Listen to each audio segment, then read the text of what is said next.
Perkenalkan, namaku Ani. Aku ibu muda yang sudah menikah sekitar 5 tahun. Aku memiliki bayi yang baru berusia 5 bulan. Namanya Ardi. Selama ini, aku hidup bahagia bersama suamiku, Andi namanya. Dia bekerja di perusahaan tambang sebagai manajer di sana. Banyak teman-teman yang mengingatkanku agar berhati-hati dengan pelakor yang sedang merajalela. Tapi aku percaya dengan suamiku. Dia baik dan sayang padaku. Ani, kamu harus berhati-hati. Sekarang lagi musim pelakor. Jangan sampai kamu mengalami hal yang sama dengan yang aku alami, ujar sahabatku, Susan namanya. Iya Susan, makasih nasihatnya. Ngomong-ngomong, gimana kalau hari Minggu nanti kita hangout bareng di restoran favorit kita? Sudah lama loh kita nggak hangout bareng. Oke, udah lama juga kita nggak hangout bareng sejak kamu punya anak. Ya mau gimana lagi, aku sibuk ngurus rumah dan anakku. Ngomong-ngomong Ani, aku lihat penampilanmu akhir-akhir ini berubah. Nggak kayak dulu. Padahal dulu kamu kan itu cewek idaman di kampus kita. Mendengar itu, aku hanya terdiam. Karena kesibukanku, aku jadi acuh dengan penampilanku. Setelah lama berbincang-bincang, Susan pamit pulang karena mau siap-siap buat cari kerja. Dia harus cari uang karena beberapa waktu yang lalu suaminya menceraikannya karena ingin menikah dengan wanita yang lebih cantik darinya. Ani, aku pamit pulang dulu ya. Iya, hati-hati. Sering-sering ya main ke rumahku, kataku sambil mengantarnya sampai depan pintu. Tak terasa, waktu menunjukkan pukul 21.00 malam. Suamiku tak kunjung pulang. Sudah malam gini kok suamiku belum pulang ya? Apa dia lembur di kantor? Kataku dalam hati. Sambil menunggu suamiku pulang, aku pun scroll FB sebentar, biar nggak kudet amat alias kurang update. Aku pun terheran-heran, karena isi berandaku isinya berita tentang pelakor. Ini berandaku kok isinya tentang pelakor ya? Mudah-mudahan suamiku nggak gitu. Aku yakin dia setia. Hatiku jadi risau. Tapi aku harus berpikir positif. Aku yakin dia setia. Meskipun begitu, dalam hatiku yang terdalam, aku bertanya, apakah suamiku masih setia di luar sana? Tak terasa, sudah semakin malam. Aku tertidur karena saking ngantuknya menunggu suamiku pulang kerja. Dan tak lama kemudian, terdengar suara ketokan pintu. Mendengarnya, aku pun terbangun. Ya ampun, aku ketiduran, kataku. Aku pun membuka pintu, dan benar saja, suamiku sudah pulang. Dia kelihatan capek dan ngantuk banget. Yang, kok lama pulangnya sih? Kamu lembur di kantor ya? Tanyaku. Iya Yang, sudah ya, aku ngantuk banget nih, jawab suamiku. Aku pun terdiam. Mungkin dia sudah capek banget sampai ketiduran tanpa ganti baju dan melepas sepatunya. Sebagai istri yang baik, aku pun melepaskan sepatunya sambil berkata, Yang, sebaiknya kamu ganti baju dulu baru tidur, kataku dengan lembut. Ah, nggak usah, jawabnya. Kami pun tidur. Hingga tak terasa, sudah pukul 08.00 pagi. Alarm di HP suamiku pun berbunyi terus-menerus. Suamiku pun bangun sambil berkata dengan kesal, Yang, kamu kok nggak bangunin aku sih? Aku jadi telat nih. Mana mau meeting lagi sama klien. Iya Yang, maaf. Aku nggak tahu. Kamu juga nggak bilang kalau mau meeting. Lagi pula dari tadi alarm kamu sudah bunyi terus loh Yang, jawabku. Kamu itu sebagai istri seharusnya punya inisiatif buat bangunin suami. Ngerti nggak? Bentaknya. Iya Yang, maafin aku, ujarku. Aku sedikit terkejut karena dibentak suamiku. Aku pun bangun dan mulai menyiapkan baju dan sarapan. Setelah semuanya siap, aku pun mengajak suamiku untuk sarapan di meja makan. Yang, sarapannya sudah siap, sarapan dulu yuk. Enggak usah, aku sudah telat ke kantor, jawab suamiku. Apa suamiku masih marah ya sama aku? Tanyaku dalam hati. Suamiku pun pergi ke kantor tanpa makan sarapan yang sudah aku siapkan. Ya mau bagaimana lagi? Mungkin dia sudah nggak punya waktu buat sarapan. Ya sudah, aku bawain aja bekal buat dia. Mudah-mudahan dia bisa maafin aku, kataku sambil menyiapkan bekal. Dan tak lupa, aku memberikan selembar kertas bertuliskan maafin aku. Aku pun mandi dan mulai bersiap ke kantornya dengan menggunakan taksi online. Sepanjang jalan, aku berharap semoga dengan aku membawakan sarapan ini ke kantornya, dia mau maafin aku. Tak lama, aku pun sampai di sana. Aku pun masuk ke dalamnya. Tapi tiba-tiba, satpam datang dan berkata, "Maaf mbak, mbak nggak boleh masuk. Selain karyawan dan yang berkepentingan dilarang masuk," ucap satpam. "Maaf pak, saya cuma mau antar bekal buat suami saya," jawabku. "Ya sudah, bekalnya dititipkan saya. Nanti saya antarkan ke ruangannya Pak Andi," kata Pak Satpam. Ya udah deh, makasih ya Pak," kataku sambil tersenyum. Setelah memberikan bekal itu, aku pun kembali ke rumah. "Maaf Pak, ini bekal dari istri Bapak," kata Pak Satpam sambil memberikan bekal itu. "Makasih ya Pak," ujarnya berterima kasih. Sweet banget sih istriku, mau anterin bekal ini buat aku. Kayaknya tadi aku udah terlalu kasar sama dia," ujarnya dalam hati. Andi melihat di bekalnya terdapat selembar kertas yang bertuliskan "Maafin aku." Andi langsung tersenyum begitu membacanya. Surat singkat yang begitu berharga. Tak beberapa lama kemudian, bosnya pun datang. "Andi, tolong siapkan proposal buat meeting kita besok ya," kata bos itu. "Iya Pak, baik," jawab Andi. Beberapa saat kemudian, waktu istirahat pun tiba. Andi membawa bekal itu ke kantin karena ada aturan di mana karyawan dilarang untuk makan di ruang kerja. Tapi tiba-tiba ada seorang wanita yang menabrak Andi, yang membuat bekal yang dibawanya terjatuh. "Maaf Pak, saya nggak sengaja," kata wanita itu. Nggak apa-apa. Oh ya, saya nggak pernah lihat kamu sebelumnya di sini. Kamu karyawan baru ya?" tanya Andi. Iya Pak, saya karyawan baru. Perkenalkan, nama saya Susan," kata wanita itu memperkenalkan diri. "Saya Andi, manajer di perusahaan ini," jawab Andi. "Bagaimana Pak? Sebagai permintaan maaf, saya traktir Bapak makan," kata Susan. Enggak usah Susan. Terima kasih atas tawarannya," ujar Andi sambil tersenyum. Susan terkesima dengan Andi, lelaki yang tampan, baik, sopan, manajer pula. "Aku harus deketin nih," ujar Susan dalam hati. Karena pekerjaan yang banyak, Andi terpaksa harus kerja lembur lagi. Setelah menyelesaikan tugas-tugasnya, ia pun pulang. Tak sengaja, dia melihat Susan terjatuh. "Susan, kamu gak apa-apa?" tanya Andi. "Ya, kayaknya kaki aku keseleo deh Pak. Gimana nih, mana udah malam lagi," ujar Susan. "Ya udah, gimana kalau aku anterin kamu pulang saja," kata Andi. "Gak usah Pak, takut ngerepotin," kata Susan. Enggak ngerepotin kok," jawab Andi. Mereka pun masuk ke dalam mobil dan pulang bersama. "Oh iya, aku lupa, nama alamat kamu di mana ya Susan?" tanya Andi. "Rumah saya di Jalan Anggrek nomor 47 Pak," Susan pun menjawab sambil tersenyum bahagia. Sebenarnya tadi dia cuma pura-pura kesleo biar bisa diperhatikan dan diantar pulang oleh Pak Andi. Tak beberapa lama mereka pun sampai di rumah Susan. "Makasih ya Pak, sudah mau anterin aku. Ngomong-ngomong, Bapak nggak mau mampir saja ke rumah Pak? Nanti aku buatin kopi deh sebagai ucapan terima kasih," kata Susan. "Nggak usah Susan, lagian udah malam kok, saya pulang dulu ya," ujar Andi. Tak beberapa lama kemudian, Andi pun sampai di rumah. Ia pun mengetuk pintu rumahnya. Tak lama kemudian, Ani datang untuk membuka pintu rumahnya. "Iya, tunggu," kata Ani.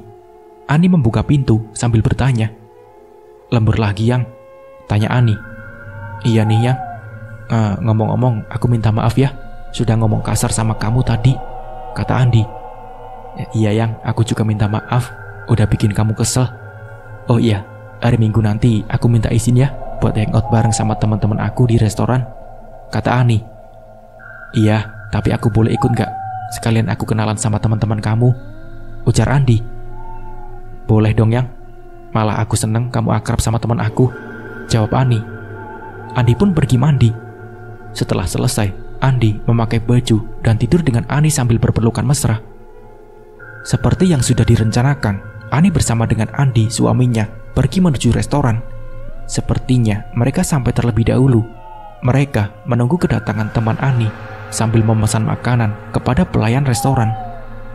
"Maaf mbak, saya mau pesan 1 jus jeruk, 2 jus stroberi, 2 nasi goreng spesial.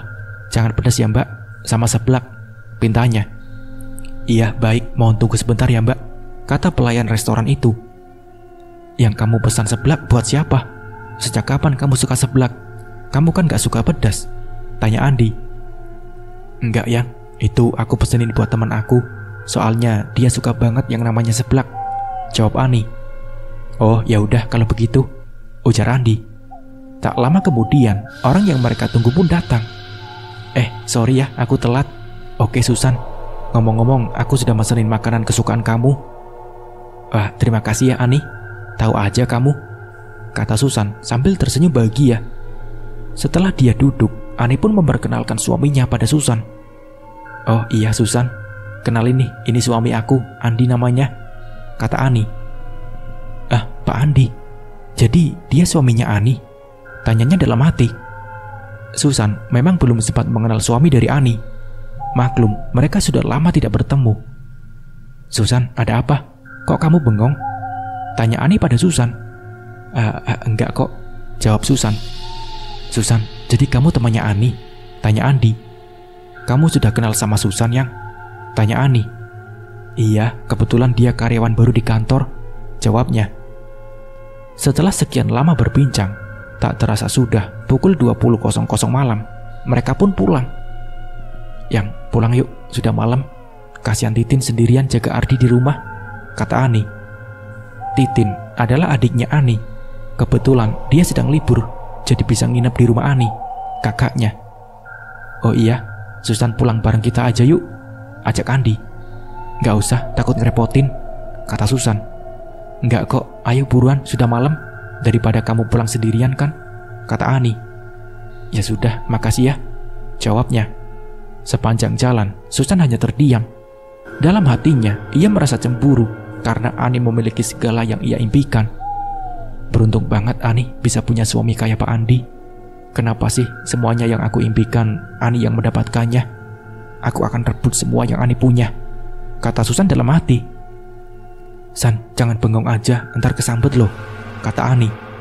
Aku gak bengong kok, jawabnya. Tak beberapa lama kemudian, mereka pun sampai di rumah Susan. Susan, sudah sampai nih, kata Ani. Oh iya, terima kasih ya sudah anterin aku pulang, kata Susan. Dari tadi Susan bengong mulu, ada apa ya? Tanya Ani dalam hati. Tak terasa, mereka pun sampai di rumah mereka. Tak lupa, Ani dan Andi berterima kasih kepada Titin karena sudah menjaga Ardi. Makasih ya Tin, sudah jagain Ardi. Ini kakak bawain kamu bakso mercon kesukaan kamu, ujar Ani sambil memberikan bakso merconnya. Makasih ya kak, tahu aja lagi kepengen ini. Iya, sama-sama. Di pagi hari, seperti biasa, Ani melakukan rutinitas sehari-harinya, yaitu mengurus rumah tangga dan anaknya. Tak lupa, dia juga menyiapkan sarapan untuk suami dan anaknya. Sambil menyantap sarapan yang ada di meja makan, mereka pun berbincang-bincang. Kak, kenapa kakak nggak cari pembantu saja buat bantu kakak ngurus rumah?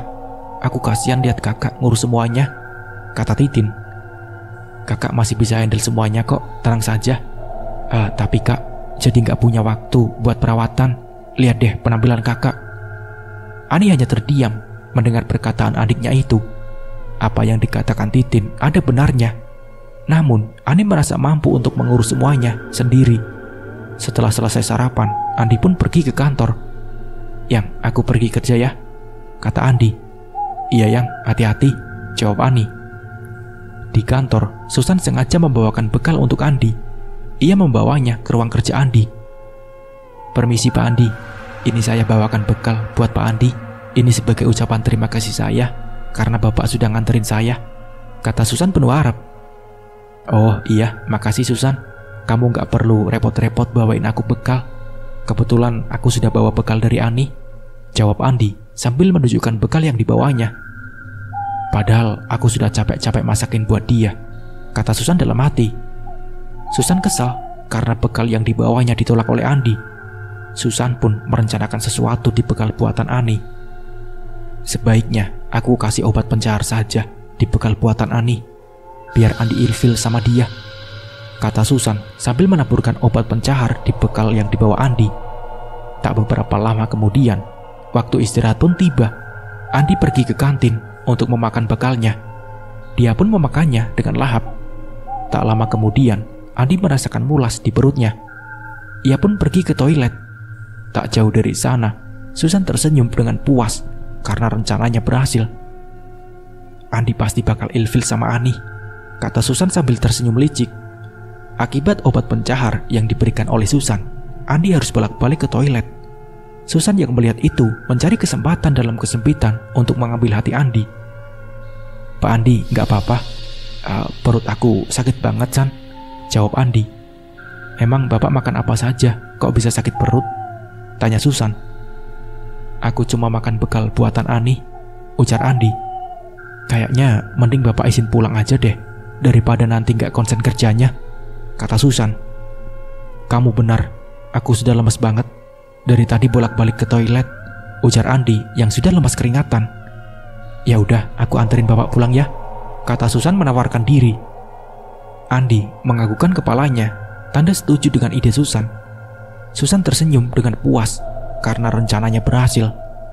Susan pun mengantarkan Andi dengan mobil yang dibawa oleh Andi. Tapi tak lama kemudian, mobil itu mogok di tengah jalan. Susan pun turun dari mobil untuk mengeceknya. Aduh pak, ban mobilnya kempes lagi, gimana dong? Kata Susan. Susan pun mendekati Andi sambil berkata, sebaiknya kita ke rumahku saja pak, rumahku kan dekat dari sini. Ya udah Susan, terserah, aku sudah gak kuat, kata Andi. Mereka pun pergi ke rumah Susan. Susan memapa Andi dan merebahkannya di sofa. Susan pergi ke dapur, hendak membuatkan Andi teh hangat. Tak lupa, ia menaruh obat tidur di teh itu. Andi pun tertidur akibat meminum teh yang sudah dicampur obat tidur oleh Susan. Susan memapah dan membaringkan Andi di tempat tidurnya. Susan menutup pintu dan mulai melepaskan pakaiannya satu persatu. Hasrat ingin memiliki semakin menggebu. Susan yakin bisa memiliki Andi sepenuhnya, walaupun harus merebutnya dari tangan sahabatnya sendiri. Pak Andi semakin tampan saat tidur. Bersiaplah untuk menjadi milikku Pak Andi, ujar Susan sambil membelai rambut Andi. Susan pun membaringkan tubuhnya di atas ranjang, memakai selimut dan mulai tidur sambil memeluk Andi. Hingga pagi hari pun tiba. Di mana aku ini? Kenapa bisa tidur di sini? Ujar Andi yang terkejut. Dan lebih terkejutnya lagi, ia melihat Susan tidur di sampingnya. Susan pun bangun dan mulai berteriak. Pak Andi, apa yang sudah bapak lakukan? Ujar Susan sambil menutupi tubuhnya dengan selimut. Saya tidak tahu kenapa saya bisa berada di sini, jawab Andi. Bapak harus tanggung jawab, kata Susan. Andi pun bangun dan segera meninggalkan Susan tanpa berkata apapun. Andi khawatir apa yang akan dipikirkan oleh Ani nanti, karena dia sudah tidak pulang semalaman tanpa kabar. Andi pulang dengan memesan taksi online karena mobilnya mogok. Sepanjang jalan perasaannya campur aduk. Bagaimana ini? Apa yang harus aku lakukan? Apa yang akan dipikirkan oleh Ani nanti? Apa yang harus aku katakan padanya? Keluhnya. Tak lama kemudian Andi tiba di rumahnya. Mendengar suara ketukan pintu, Ani segera membukanya. Betapa terkejutnya ia melihat suaminya baru pulang setelah semalaman tanpa kabar. Yang, kemana aja sih kamu semalaman? Kok gak pulang ke rumah? Tanya Ani. Aku habis dari rumah sakit, jawab Andi. Apa? Rumah sakit? Kamu sakit apa yang? Kok bisa? Tanya Ani penuh khawatir. Semua itu gara-gara kamu. Aku sampai harus bolak-balik ke toilet karena makan bekal dari kamu. Kamu gimana sih masaknya? Kata Andi dengan marah.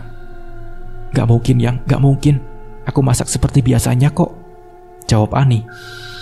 Andi yang baru sampai segera mandi dan pergi ke kantor tanpa memperdulikan Ani. Yang, sarapan dulu. Sarapannya sudah siap loh, kata Susan. Gak usah. Aku mau ke kantor. Kamu aja yang makan, jawab Andi dengan ketus. Ani mulai bingung dengan perubahan sikap suaminya. Tak terasa, air matanya mulai berjatuhan membasahi pipinya. Titin yang berada di meja makan mencari kakaknya yang tak kunjung datang ke meja makan. Titin menemukan kakaknya di kamarnya. Kak, ayo makan. Kak Andi kemana kak? Kok gak ikut sarapan sama kita? Dan kenapa kakak menangis? Tanya Titin. Dia sudah pergi ke kantor dek. Ini kakak nangis karena kelilipan aja kok, jawab Ani dengan wajah yang sedih. Kakak jangan bohong. Aku tahu kakak lagi sedih. Oh iya kak, kakak ngerasa gak sih kalau Kak Andi itu sudah berubah sikapnya, gak kayak dulu? Ani hanya terdiam mendengar perkataan adiknya itu. Ia menyadari bahwa apa yang dikatakan adiknya memang benar adanya. Suaminya sudah mulai berubah. Entah mengapa sikap Andi semakin banyak berubah. Ia semakin kasar kepada Ani. Padahal dulu Andi sangat lembut kepada Ani. Tapi sekarang Andi mulai kasar dan cuek terhadap Ani. Ani merasa ada yang tidak beres. Di kantor, Susan selalu mencari kesempatan dalam kesempitan untuk dekat dengan Andi. Tapi cinta Andi untuk Ani masih begitu besar. Belum lagi mereka memiliki anak yang masih kecil. Dia enggan kehilangan Ani dan anaknya. Karena kejadian yang tak terduga itu, Andi jadi sering melamun. Aku harus mengubur rahasia ini dalam-dalam. Aku gak mau kehilangan anak dan istriku, ujar Andi dalam hati. Susan yang melihat Andi mulai melancarkan siasatnya. Pak Andi, Bapak harus tanggung jawab. Dan apa Bapak mau apa yang terjadi kemarin diketahui oleh semua orang, termasuk Ani? Kata Susan mengancam Andi. Susan, apa yang terjadi itu bukan atas kehendakku. Jadi jangan mengada-ada, jawab Andi. Saya tidak mengada-ada Pak. Saya juga tidak akan segan-segan untuk melakukannya. Apa Bapak pikir saya bercanda? Ujar Susan. Oke, aku bakal lakuin apa yang kamu mau, asalkan kamu tidak bocorin rahasia kita, kata Andi. Oke, aku bakal jaga rahasia ini, asalkan kamu melakukan semua yang aku mau, jawab Susan. Setelah bicara panjang lebar dengan Andi, Susan pun pergi meninggalkan Andi untuk kembali bekerja. Andi mulai memikirkan sesuatu. Andi mulai tertarik dengan Susan. Kalau dipikir-pikir, Susan cantik juga. Dia seksi, modis, wangi, pinter lagi. Nggak kayak Ani. Dia sudah nggak kayak dulu. Udah kusam, kucel, mana bau dapur lagi, katanya dalam hati. Andi terus bekerja hingga jam pulang pun tiba. Andi mulai bersiap untuk pulang. Tapi tiba-tiba Susan menghampirinya dan berkata, nanti kita ke restoran ya. Kita nikmati waktu berdua. Iya, baik Susan, jawab Andi. Mereka menaiki mobil dan pergi ke restoran. Kamu mau pesan apa Susan? Tanya Andi. Aku mau steak, kentang goreng, sama jus stroberi, jawab Susan. Sambil menunggu pesanannya datang, aku mau ngomong sama kamu, sambung Susan. Iya, ngomong apa? Aku mau kita punya hubungan yang jelas. Kalau perlu, kamu nikahin aku, kata Susan. Apa? Nikahin kamu? Itu gak mungkin, jawab Andi. Gak mungkin? Apa maksud kamu? Tanya Susan. Ini terlalu cepat. Dan aku masih... Kamu masih cinta sama Ani? Ngapain kamu masih pertahanin dia? Aku lebih baik dari dia, ujar Susan. Aku minta waktu Susan. Aku butuh waktu untuk pisah dari Ani. Aku harus punya alasan yang kuat, kata Andi. Oke, tapi secepatnya kamu harus pisah dari Ani. Andi mulai bingung dengan keadaan ini. Di satu sisi, Susan memaksanya untuk pisah dari Ani. Di sisi lain, dia masih cinta dengan Ani. Tapi melihat Susan yang seksi dan cantik, keyakinan Andi mulai runtuh. Setelah selesai makan, mereka segera membayar dan segera pulang. Tak lupa, Andi mengantarkan Susan pulang ke rumahnya. Ia mengantarkan Susan sampai di depan rumahnya. Begitu selesai mengantarnya, ia segera pulang ke rumah. Entah mengapa wajah Susan terus muncul di pikirannya. Sepertinya dia mulai jatuh cinta kepada Susan. Apa ini? Kenapa aku selalu mikirin Susan? Apa aku mulai suka padanya? Katanya dalam hati. Setelah beberapa lama, akhirnya Andi sampai di rumahnya. Ani yang mendengar suara ketukan pintu segera membukanya. Begitu pintu terbuka, Andi segera masuk dan berkata, "Lama banget buka pintunya," kata Andi. "Maaf, aku yang ketiduran tadi. Kecapean, aku habis jagain Ardi. Ardi sakit yang, dia demam. Apa sebaiknya kita bawa Ardi ke rumah sakit?" tanya Ani. "Udahlah, gak usah. Paling cuma demam biasa. Sudahlah, aku mau tidur. Capek aku habis kerja seharian," ujar Andi. Kenapa Mas Andi begitu kasar kepadaku? Bahkan dia seakan tidak peduli kepada Ardi, anaknya sendiri. Keluh Ani dalam hati. Ani tidak bisa tidur karena memikirkan sikap suaminya itu, apalagi anaknya. Ardi juga sedang sakit, sementara Andi tertidur pulas. Andi yang masih terjaga terkejut melihat suaminya yang tidur menyebut nama Susan sambil mengatakan sesuatu. "Susan, kamu cantik banget hari ini," kata Andi dalam tidurnya. "Ah, aku gak salah dengar nih, Mas Andi bilang Susan cantik. Apa mereka ada sesuatu ya? Sampai Mas Andi ngikut menyebut-nyebut nama Susan. Apa mereka selingkuh? Sepertinya aku harus mulai mengawasi mereka," kata Ani. Susan pun segera mengambil HP Andi untuk memeriksa sesuatu. Apakah ada yang aneh di HP-nya? Tapi ternyata HP suaminya memakai password. Ani bingung sejak kapan suaminya menggunakan password di HP-nya. Sepertinya ada yang aneh. Kenapa HP Mas Andi dikunci pakai password? Apa dia menyembunyikan sesuatu? Tanyanya dalam hati. Hingga pagi pun tiba. Seperti biasa, Ani menyiapkan sarapan untuk mereka semua dan tentunya menyiapkan pakaian kerja untuk Andi. Setelah selesai, mereka pun makan bersama. Sambil makan, mereka sedikit berbincang-bincang. "Yang, gimana kerjaan kamu? Lancar kan?" tanya Ani kepada Andi. "Lancar kok, nanti sepertinya aku bakal pulang kemalaman. Soalnya aku bakal ada banyak kerjaan di kantor. Mungkin aku bakal lembur," jawab Andi. "Apa yang lembur lagi?" tanya Ani. Setelah selesai makan, Andi pun segera berangkat ke kantor. Setibanya di sana, Andi mulai mencari Susan. Ia segera mencarinya di meja kerjanya. "Susan, aku sudah bilang sama Ani kalau aku bakal kerja lembur. Jadi kita bisa menghabiskan waktu bersama lagi," kata Andi. "Gimana setelah kita selesai kerja, kita pergi ke bar?" kata Susan. "Apa? Bar? Ngapain kita ke sana?" tanya Andi. "Ayolah Andi, apa sebelumnya kamu gak pernah pergi ke sana? Kita bisa minum-minum dan mencari hiburan di sana," jawab Susan. "Oh iya, baiklah," ujar Andi. Begitu pekerjaan mereka selesai, segera mereka menuju ke bar.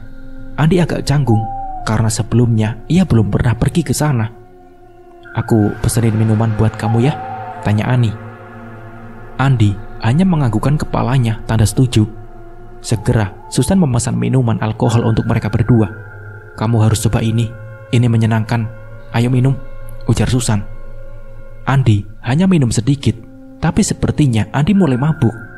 Mereka bersenang-senang di sana, minum minuman sambil menari dengan riang. Pergi ke bar adalah suatu hal yang tidak pernah ia lakukan sebelumnya, dan Susan sudah mulai merubah kehidupannya satu persatu. Setelah beberapa lama mereka bersenang-senang, mereka segera membayar dan pulang. Mereka pulang menggunakan taksi online, karena tidak mungkin mereka mengendarai mobil dengan kondisi yang sedang mabuk. Mobil itu menuju ke rumah Susan. Setelah sampai di sana, Susan segera membayar dan membawa Andi masuk ke rumahnya. Susan memapa Andi dan mendudukkan dia di sofa. Tiba-tiba, Susan mencium Andi. Andi yang mabuk tidak bisa menahan hawa nafsunya. Ia mencium bibir Susan lalu berkata, "Ayo ke kamar Susan, aku tidak sabar," kata Andi.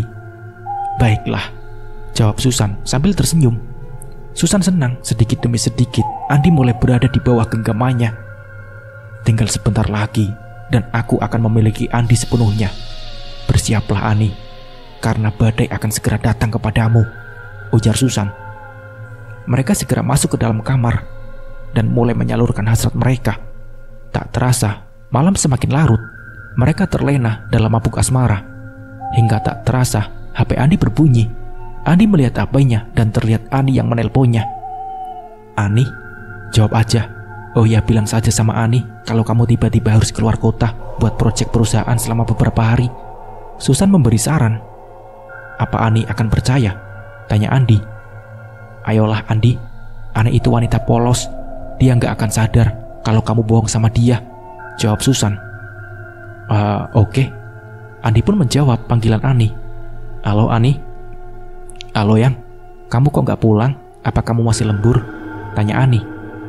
"Iya Yang, kan sudah aku bilang kalau aku bakal lembur.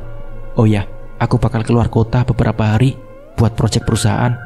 Gak apa-apa kan Yang?" tanya Andi. "Ah, keluar kota? Terus kamu gak pulang dulu Yang buat nyiapin pakaian kamu?" tanya Ani. Gak usah. Aku sudah buru-buru banget. Lagian aku bisa beli di sana kok," jawab Andi. Ya udah Yang, hati-hati di sana ya, ujar Ani. Andi pun tersenyum mendengar jawaban dari istrinya itu. Ia membayangkan menghabiskan waktu bersama dengan Susan dengan bebas. Gimana? Ani bilang apa? Tanya Susan. Tenang, dia setuju kok, jawab Andi. Kadang aku berpikir kalau Ani itu terlalu polos, kata Susan. Andi hanya terdiam mendengar perkataan Susan. Di pagi harinya, Ani terbangun dari tidurnya. Ia pun menelpon suaminya karena ia sudah rindu dengannya. Namun sayang, Andi tidak mengangkatnya. Sedangkan di rumah Ani, mereka masih tidur terlelap. Namun tak lama kemudian, Andi pun terbangun.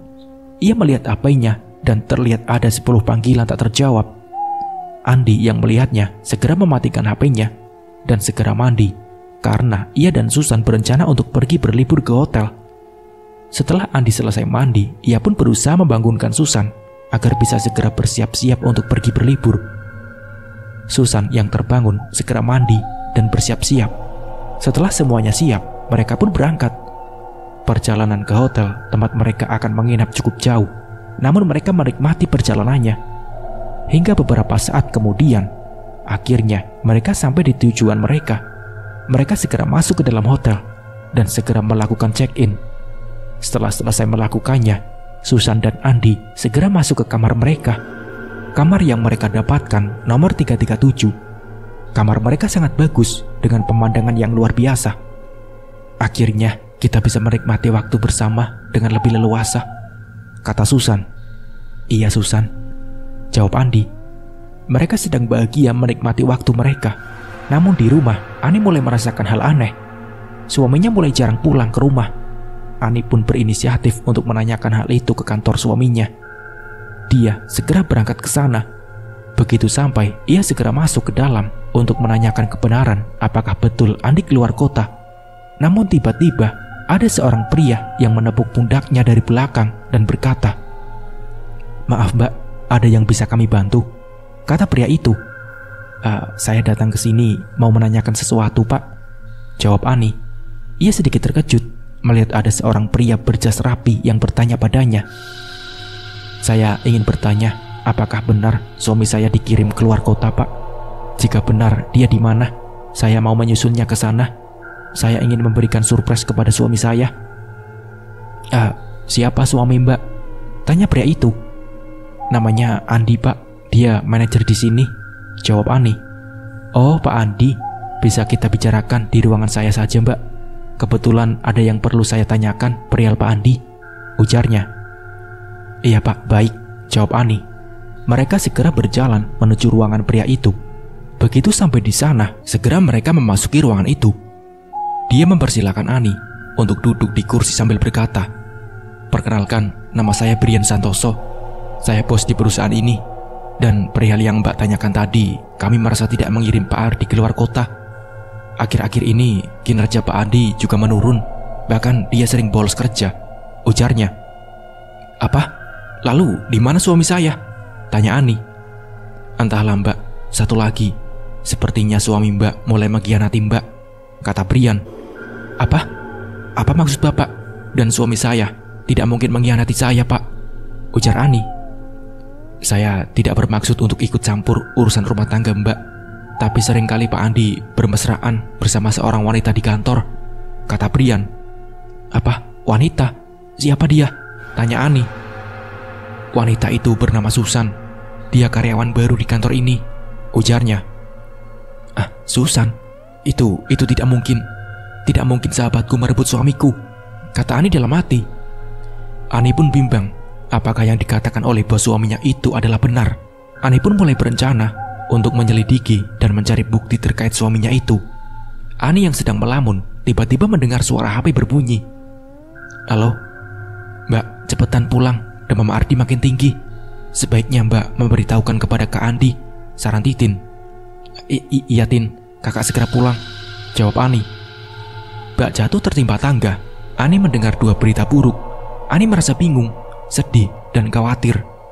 Begitu Ani menyelesaikan pembicaraannya dengan Titin, segera ia menghubungi Andi, suaminya.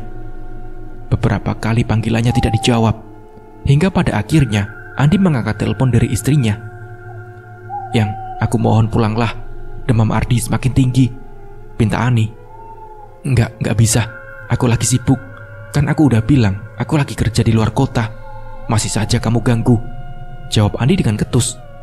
Ani yang mendengar jawaban dari suaminya itu merasa sedih. Apakah dia sudah tidak peduli lagi dengan Ardi? Melihat keanehan suaminya, Ani merasa apa yang dikatakan bos suaminya itu ada benarnya. Namun, ia tetap harus membuktikan perkara itu. Ani segera pulang ke rumahnya karena ia khawatir dengan anak satu-satunya itu. Beberapa lama kemudian, ia sampai di sana. Setelah sampai, segera ia masuk ke rumahnya dan melihat anaknya. Ia terkejut saat ia memeriksa suhu tubuh anaknya karena memang suhunya sangat tinggi. Ani pun segera membawa Ardi ke rumah sakit. Sepanjang perjalanannya, perasaannya campur aduk. Ia berharap anaknya bisa sembuh karena hanya Ardi anak satu-satunya dan ia begitu menyayanginya. Tak lama kemudian, mereka sampai di rumah sakit. Mereka segera masuk ke sana dan memeriksa keadaan Ardi. "Bagaimana keadaan anak saya, dok?" tanya Ani dengan khawatir. "Maaf, anak ibu sudah tiada. Anak ibu menderita penyakit demam berdarah yang menyebabkan trombositnya menurun, ditambah kekurangan cairan yang membuat anak ibu meninggal," ujar dokter. Apa dok? Itu tidak mungkin dok, ujar Ani dengan sedih. Ani tak mampu membendung kesedihannya hingga membuatnya jatuh pingsan. Titin yang melihatnya berusaha menyadarkan kembali kakaknya itu. Kak, sadar kak, kakak harus kuat, kata Titin. Titin segera menelpon Andi untuk memberi kabar kematian Ardi. "Halo, ada apa Tin? Kok tumben kamu nelpon?" tanya Andi. Kak Andi, pulanglah. Ardi meninggal kak, terkena demam berdarah. Kasihan Kak Andi pingsan setelah mendengar Ardi meninggal. Titin menjelaskan. Iya, oke, saya akan pulang, kata Andi. "Kenapa Andi? Dan siapa yang menelpon? Kok kamu kaget gitu?" tanya Susan. "Titin telpon, dia bilang Ardi meninggal. Aku harus segera pulang," ujarnya. "Apa kamu yakin? Bisa aja ini akal-akalan istri kamu biar kamu cepat pulang," kata Susan. Enggak mungkin. Dia sampai segitunya bohong soal Ardi. Pokoknya aku mau pulang. Kalau kamu masih mau di sini, ya terserah, ujar Andi. "Ya udah, kita pulang. Sekalian aku mau ikut ya melayat," ujar Susan.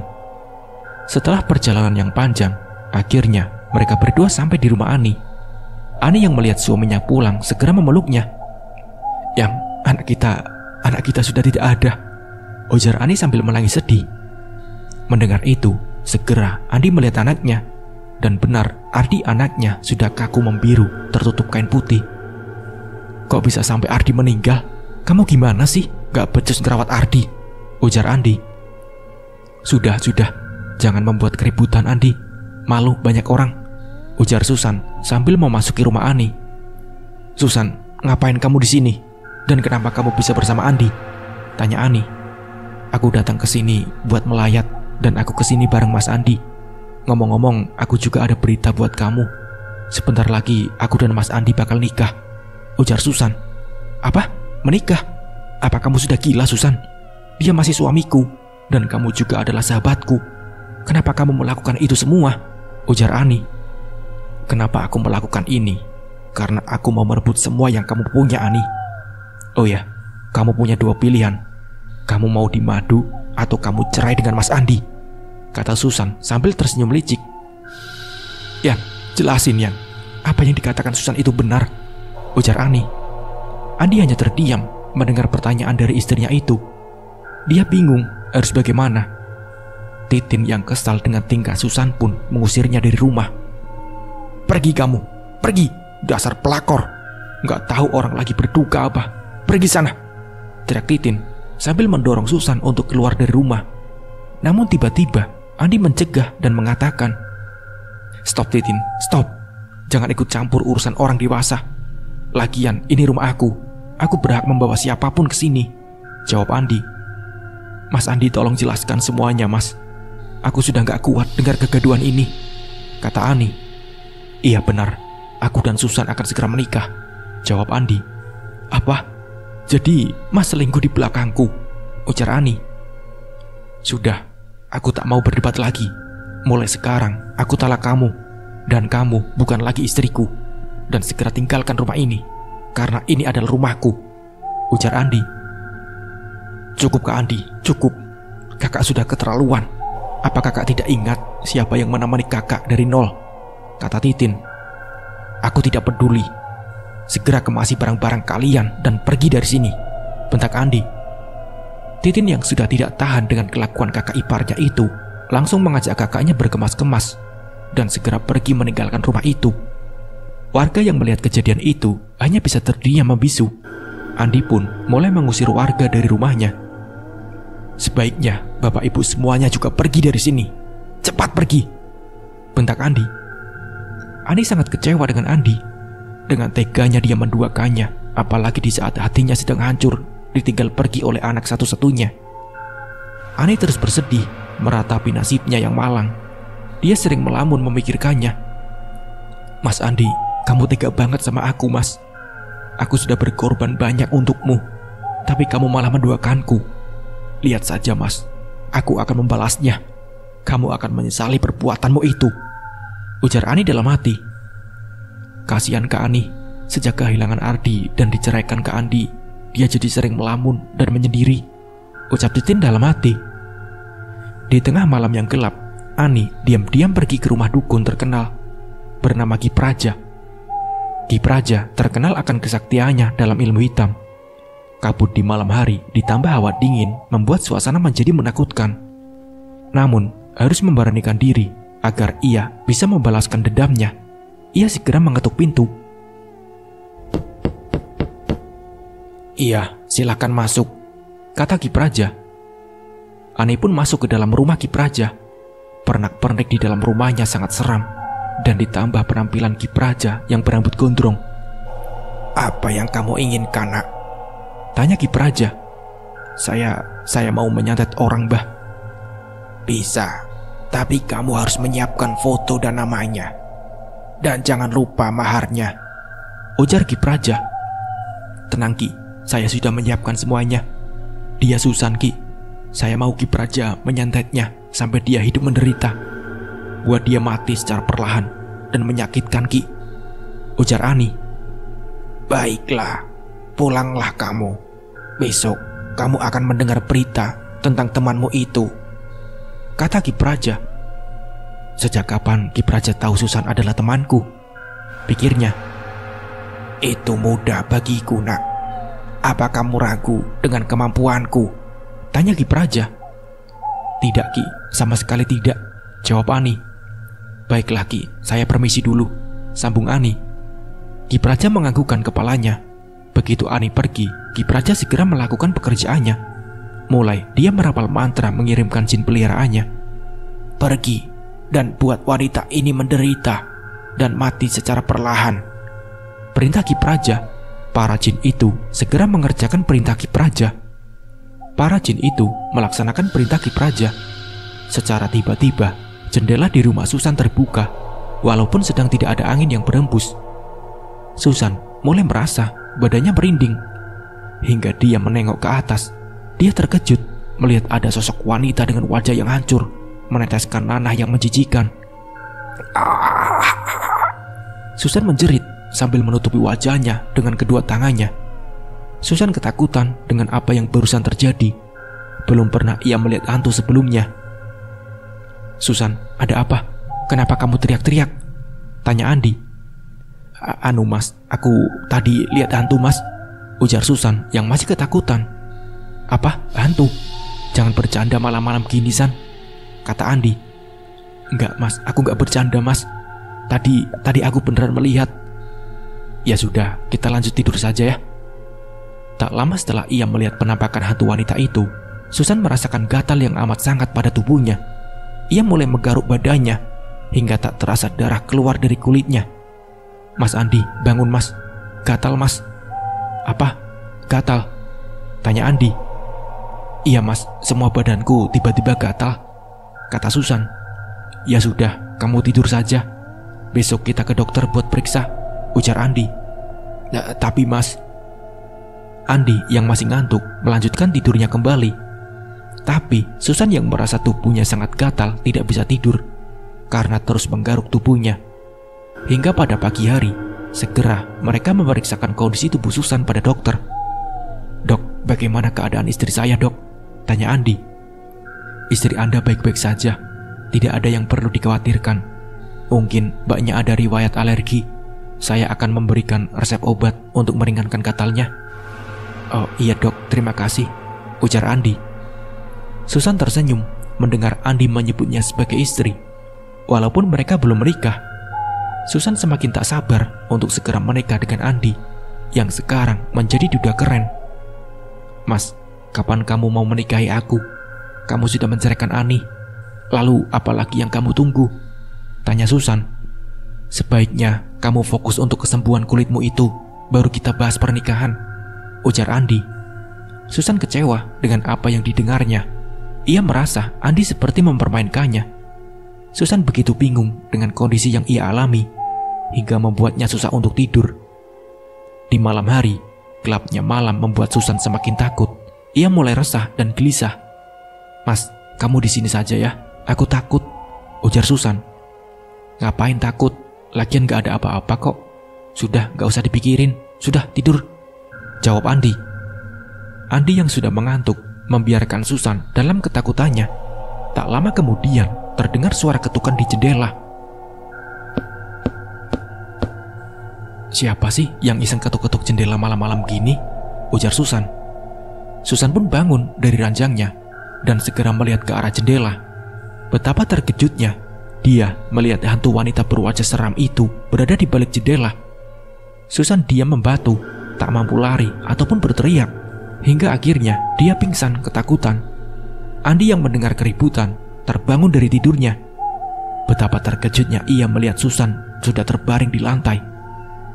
"Susan, bangun Susan. Kamu pingsan ya? Susan, bangun," ujar Andi sambil berusaha membangunkan Susan. Begitu Susan terbangun, ia merasakan kembali gatal yang amat sangat di tubuhnya. "Kenapa tubuhku gatal lagi?" ujar Susan sambil menggaruk tubuhnya. Di rumah Ani begitu tak sabar menantikan kabar dari Susan perebut suaminya. Pasti sekarang dia sudah menerima kejutan dariku. "Susan, bersiaplah, karena badai yang kau berikan padaku akan berbalik menyakitimu," ujar Ani dalam hati. "Kakak, ada cowok ganteng nyari kakak," kata Titin. Aku gak mau, suruh saja dia pulang," jawab Ani. "Ayolah kak, dia ganteng, baik lagi, gak kayak Kak Andi," kata Titin. "Sudah, jangan kamu sebut lagi nama itu," jawab Ani. "Ya udah, kalau gitu ayo temui dia. Gak enak loh kak, udah nunggu dari tadi," ujar Titin. "Ya udah, aku kesana." Betapa terkejutnya ia melihat Brian yang tengah duduk di sofa. Ada apa gerangan? Pak Brian, mau apa dia kemari?" tanya Ani dalam hati. Brian pun tersenyum melihat Ani. Brian pun mengatakan maksud dari kedatangannya. "Mbak Ani, saya datang kemari untuk mengatakan turut berduka cita atas meninggalnya anak Mbak. Maaf, saya tidak bisa hadir saat pemakaman anak Mbak," ujar Brian. "Oh iya, nggak apa-apa Pak. Saya sangat menghargai niat Bapak. Dan terima kasih karena Bapak sudah repot-repot datang kemari. Tapi ngomong-ngomong, Bapak nggak perlu manggil saya Mbak. Panggil nama saya saja," ujar Ani sambil tersenyum. Iya, saya juga ingin menyampaikan sesuatu yang penting selain ungkapan duka cita.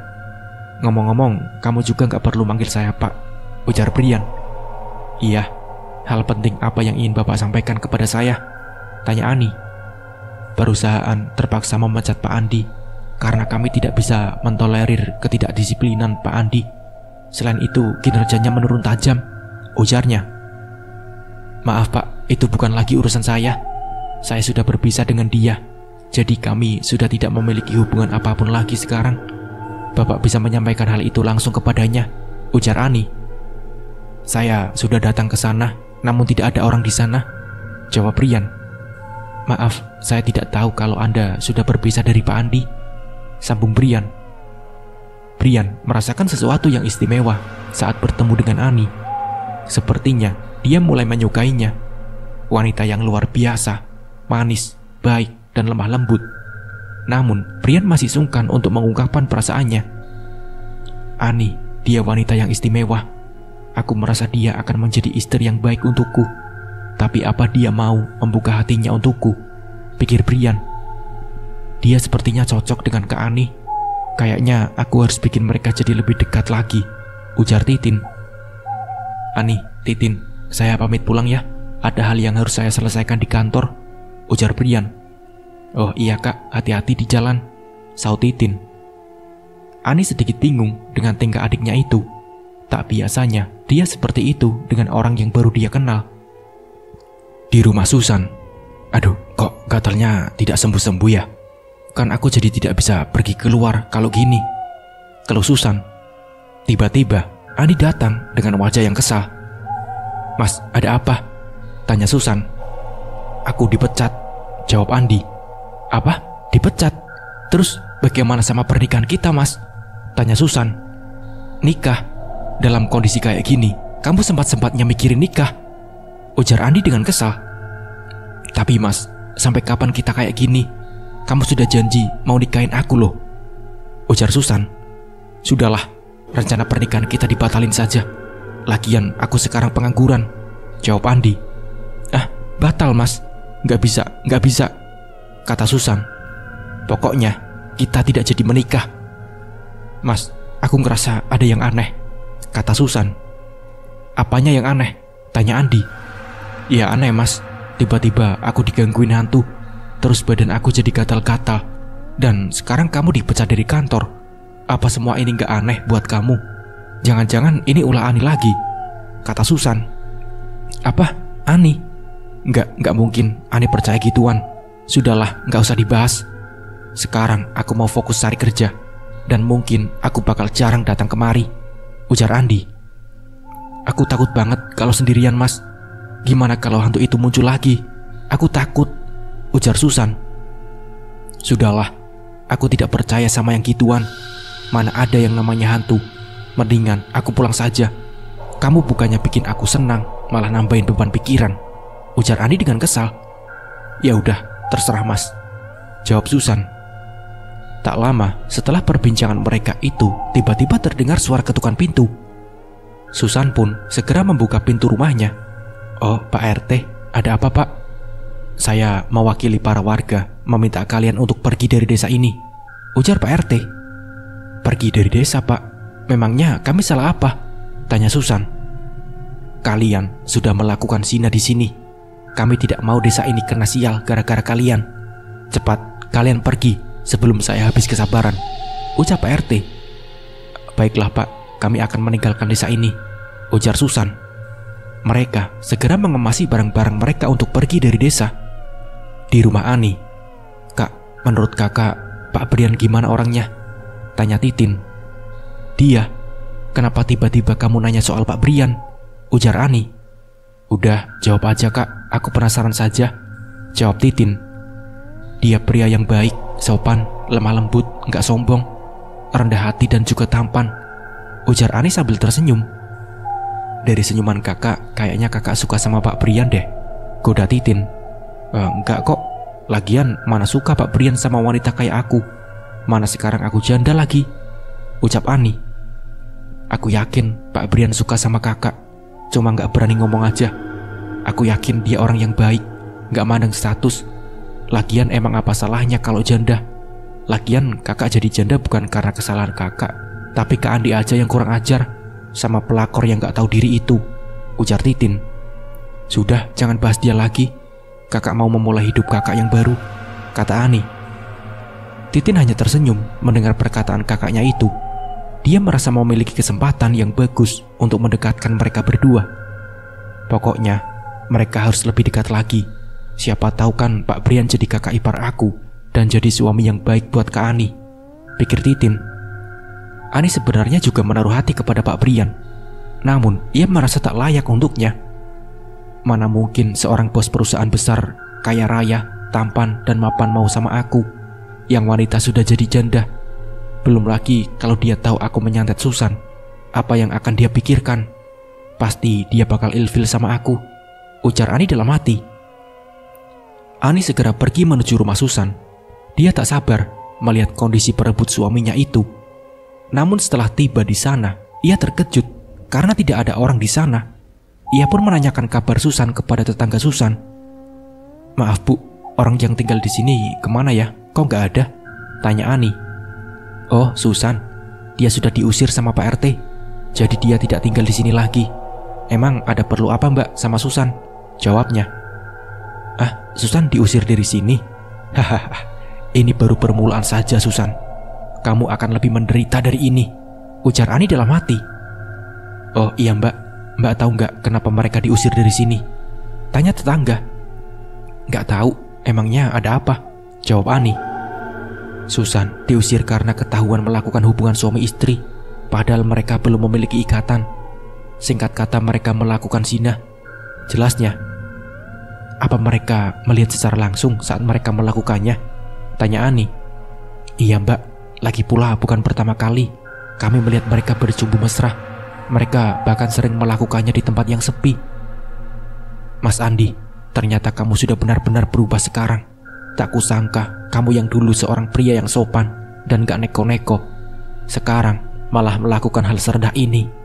Sekarang sudah waktunya aku mengubur kenangan kita dalam-dalam Mas," ujar Ani dalam hati. Mendengar penjelasan dari tetangganya itu, Ani merasa senang yang luar biasa. Dalam kebahagiaannya itu, tiba-tiba dia mendapatkan telepon dari Susan. "Ngapain nih orang nelpon aku?" "Halo Ani, kamu pasti yang melakukan ini semua kan?" tanya Susan. "Apa? Maksud kamu apa? Nuduh aku kayak gitu?" ujar Ani. "Sudahlah, nggak usah sok polos. Aku tahu semua ini gara-gara kamu kan? Kamu mau balas dendam ke aku kan?" kata Susan. "Emang kalau iya kenapa? Kamu mau marah? Sekarang kamu harus belajar buat nggak ngerebut orang lain." "Oh ya, gimana rasanya? Ditinggal pas lagi sayang-sayangnya?" ujar Ani sambil tertawa. "Sialan kamu Ani. Lihat saja, aku bakal balas semuanya," ujar Susan sambil menyudahi percakapannya. "Coba saja, aku bakal terus buat kamu menderita sampai dendamku terbalaskan." Tiba-tiba, Brian menelpon Ani. "Halo, ada apa Brian?" "Ani, kamu lagi ada waktu nggak?" tanya Brian. Kebetulan aku lagi gak sibuk. Emangnya ada apa?" tanya Ani. "Kalau kamu mau, aku mau ajak kamu ketemuan di restoran. Gimana? Kamu keberatan gak?"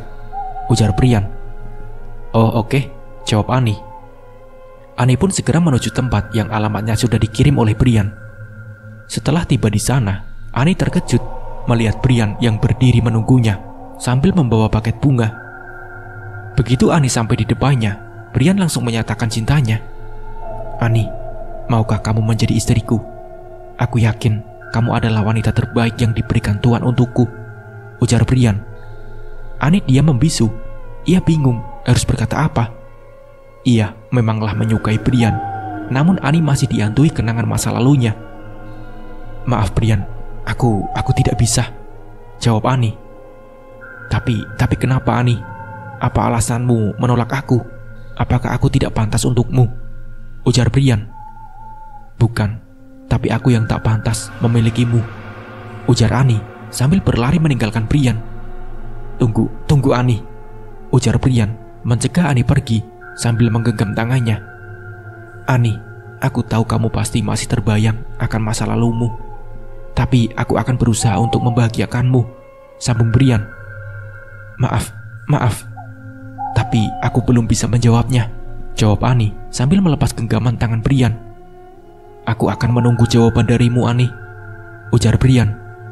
Tak terasa, air mata Ani terjatuh. Ia merasa bingung harus berbuat apa. Di satu sisi, ia mulai mencintai Brian. Di sisi lain, Ani masih trauma dengan masa lalunya. "Maaf Brian, aku memanglah mencintaimu. Tapi aku takut masa laluku terulang kembali," ujar Ani dalam hati. Ani yang bersedih berjalan menuju sisi jalan. Namun tiba-tiba ada sebuah mobil yang menabrak Ani dengan keras. Ani terjatuh dengan darah yang mengucur membasahi tubuhnya. Brian yang tak sengaja melihatnya tertabrak segera membawanya ke rumah sakit. "Ani, bertahanlah. Ani, aku mencintaimu. Jangan tinggalkan aku," ujar Brian dengan khawatir. Brian membawa Ani ke rumah sakit dengan menggunakan mobilnya. Sepanjang jalan, ia mengkhawatirkan keadaan Ani. Hingga beberapa lama kemudian, akhirnya mereka sampai di rumah sakit. Segera Ani dibawa masuk ke dalam untuk segera ditangani. "Maaf Pak, mohon tunggu di luar," ujar dokter. "Iya dok, baik," jawab Brian. "Yes, rencanaku mencelakai Ani berhasil. Selamat tinggal kawanku tercinta," ujar Susan sambil tertawa kegirangan. Tanpa Susan sadari, ada mobil truk yang sedang melaju kencang di hadapannya. Truk itu pun menabrak mobil Susan hingga membuat mobilnya terpental beberapa meter. Susan yang sekarat itu melihat sosok hantu berwajah seram itu lagi. Pergi kau dari sini," ujar Susan sambil berusaha mengusir hantu itu dengan segenap tenaga yang tersisa. Namun hantu itu terus mendekat, berusaha untuk mencekik leher Susan. Susan berusaha meminta tolong, namun tidak ada yang mendengar suaranya. Hantu itu pun mencekiknya hingga membuat nyawa Susan melayang. Di rumah sakit, tak terasa sudah 1 bulan lamanya Ani dirawat di rumah sakit. Ani yang sedang dalam keadaan koma bermimpi melihat sesosok wanita yang mirip dengannya sedang disiksa di neraka. Ampun, panas. Apa salahku? Aku disiksa seperti ini," ujar Ani. "Kamu sudah bersekutu dengan jin. Kamu sudah menduakan Allah. Ya Allah, ampunilah aku. Berilah aku kesempatan untuk bertaubat dan memperbaiki diri," ujar Ani. Tapi tiba-tiba Ani mendengar suara lantunan ayat suci Al-Quran. Lantunan ayat itu menuntunnya menuju cahaya putih yang menyilaukan mata. Hingga Ani pun tersadar dari komanya. Ia melihat adiknya yang sedang membacakan Al-Quran untuk kesembuhannya. Ani menangis mengingat mimpi yang dialaminya. Kak, ada apa Kak? Kenapa Kakak menangis? Apa ada yang sakit?" ujar Titin. "Aku bermimpi sesuatu yang sangat menyeramkan," ujar Ani sambil menangis. "Mimpi apa itu Kak?" tanya Titin. "Aku mimpi sedang disiksa di neraka," jawab Ani. "Apa? Kok bisa Kak?" tanya Titin. "Sosok itu mengatakan aku disiksa karena sudah bersekutu dengan jin dan menduakan Allah," jawab Ani. "Kok bisa? Memangnya apa yang Kakak lakukan?" "Aku yakin mimpi itu adalah sebuah pertanda Kak. Coba jujur padaku, mungkin aku bisa membantu Kak," ujarnya. "Sebenarnya aku pernah pergi ke dukun untuk menyantet Susan. Bantu aku Tin, aku takut," ujar Ani. "Tenang dulu ya Kak, kita bakal cari solusinya bareng," ujar Titin. "Bagaimana kalau aku hubungi seorang ustadz buat kamu? Kebetulan aku ada kenalan seorang ustadz," ujar Brian. "Kak Brian, sejak kapan di sini?" "Ngagetin saja," ujar Titin. "Maaf, tadi aku baru dari kantin. Aku kesini karena tadi perawat ngasih tahu kalau Ani sudah sadar. Makanya aku cepat-cepat kesini," jawab Brian. Beberapa hari kemudian, kondisi Ani mulai membaik. Ia pun berencana pergi berziarah ke makam Susan. Namun tiba-tiba terdengar suara ketukan pintu. "Assalamualaikum." "Waalaikumsalam." Ani pun segera membuka pintu, dan begitu membuka pintunya, terlihat seorang ustadz muda tersenyum kepadanya. Ia pun mempersilakannya untuk masuk. "Silakan masuk Pak Ustadz," ujar Ani. "Terima kasih. Maaf, saya boleh bertanya, apa Mbak yang namanya Ani?" "Iya, kau Pak Ustadz tahu?" tanya Ani. "Saya diminta tolong oleh Brian untuk datang kemari. Insya Allah saya akan membantu Mbak. Sebelumnya boleh saya tahu permasalahannya?" tanya Pak Ustadz. "Saat saya sedang terbaring koma, saya bermimpi sedang disiksa di neraka Pak. Sebenarnya saya pernah menyantet teman saya. Tolong bantu saya ingin bertobat." "Astagfirullahaladzim. Sebaiknya saya meruqyah Mbak agar Mbak bisa terbebas dari perjanjian dengan jin." "Baiklah Pak Ustadz," jawabnya. Ustadz itu pun segera meruqyah Ani dengan membacakan ayat-ayat suci Al-Quran.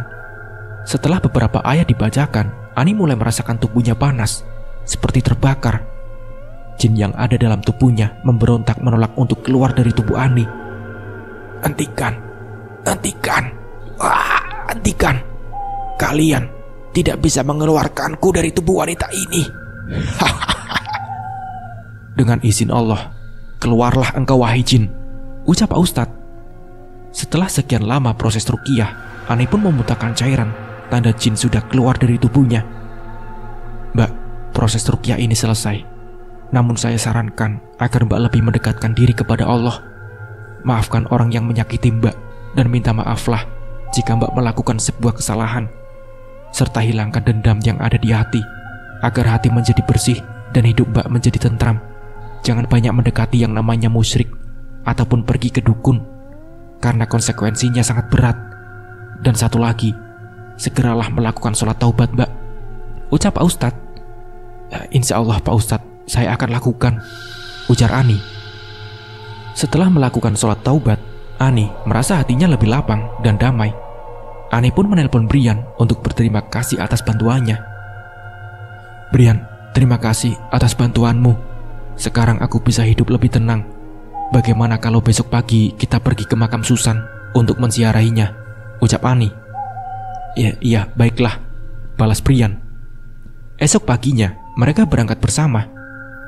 Susan, ini aku, Ani sahabatmu. Aku datang ke sini untuk meminta maaf kepadamu karena aku sudah menaruh dendam padamu dan menyantetmu. Dan aku juga sudah memaafkan kesalahanmu. Semoga Allah mengampuni segala dosa-dosamu, ujar Ani. Susan, aku Brian. Aku juga mau minta maaf karena sudah menduakanmu dahulu. Semoga kamu tenang di alam sana, ucap Brian. Mereka pun membacakan surat Al-Fatihah dan doa untuk Susan. Setelah selesai, mereka pun meninggalkan makamnya. Tapi tak lupa, ia menaburkan bunga dan menyiraminya dengan air. Setelah melakukannya, Ani merasa lebih tenang. Ia bisa melanjutkan hidupnya kembali. Dalam perjalanan pulang, Brian menepikan mobilnya dan segera ia mengeluarkan cincin berlian sambil berkata, "Will you marry me?" Dan Ani pun menjawab, "Iya," sambil tersenyum bahagia. Mereka melaksanakan pernikahan 1 bulan kemudian. Tak lama setelah mereka menikah, mereka dikaruniai buah hati yang mereka beri nama Ardi. Nama yang sama yang ia berikan kepada anaknya yang meninggal. Mereka hidup bahagia, tentram dan damai. Sementara di sisi lain, Andi masih menjadi seorang pengangguran dan hidup luntang-lantung di jalan karena ia sudah tak memiliki uang lagi. Ia pun berkata, "Jika saja aku tak menduakan Ani dan menyakiti perasaan mereka, pasti aku tidak akan seperti ini," ucap Andi dalam hati. Pahitnya kehidupan akan terbayarkan dengan manisnya kebahagiaan bertemu dengan cinta sejati. Begitu pula dengan Ani yang kini telah mendapatkan lelaki yang benar-benar mencintainya dan menerimanya apa adanya. Nah, seperti itulah kisahnya. Semoga dengan kisah ini kita bisa mengambil hikmah dan pembelajarannya. Mungkin cukup sekian dari saya. Wassalamualaikum warahmatullahi wabarakatuh.